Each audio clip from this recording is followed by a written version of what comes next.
呢餐2個人，合共消費479。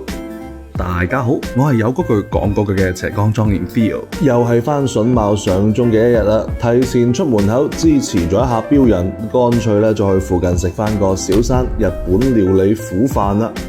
講真啦，我估計咧已經有就嚟6、7年咧都冇食過小山系列嘅餐廳㗎啦，因為咧上次衝間俾我嘅印象咧就麻麻地，不論係用料選品定係處理調味，都感覺咧有啲對唔住價錢㗎。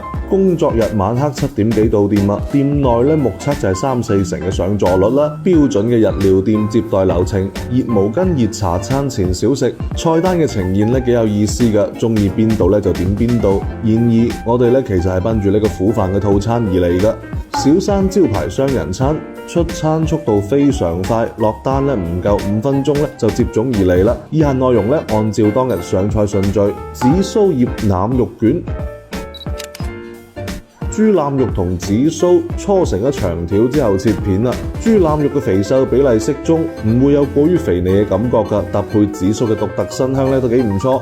蟹子沙律，睇咗下菜單，睇咗下實物，一切請以實物為準。呢句話嘅含金量咧仲喺度提高緊啦。食起身嘅味道咧都幾唔錯㗎。沙律醬咧並唔會太流㗎，整體咧清爽開胃。龍卷。飯團之上咧係蒲燒鰻魚，中間咧係紫菜捲住天婦羅大蝦，呢個組合咧都幾和諧㗎。豐腴軟糯，酥脆彈牙。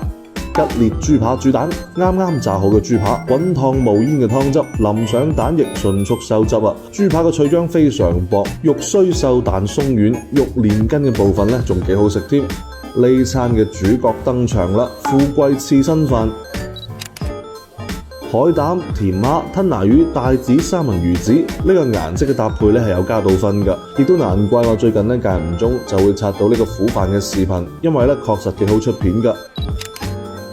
海膽嘅甜度唔高，勝在賣相好睇，量咧都唔少㗎。甜蝦個頭唔細㗎，估計咧係3L 或以上嘅規格啊。肉咧都真係幾甜㗎。吞拿魚目測係天然魚，肉嘅顏色偏暗，食起身咧都幾有魚味㗎。呢4片帶子實際上咧係2粒啊，口感軟嫩嘅，但基本咧食唔出啲咩本味，更加唔好講期待中嘅甜味啦。鹹鮮嘅三文魚子咧，本來應該係呢碗飯最好嘅調味劑，結果咧卻被呢一個醋味偏重嘅壽司飯毀咗啦。偏酸嘅壽司飯咧食起身咧都幾影響其他食材嘅發揮㗎。茶碗蒸除咗常規嘅魚板同埋雞肉，入邊咧居然仲有日本銀杏添，都幾好食㗎。呢餐2個人，合共消費479。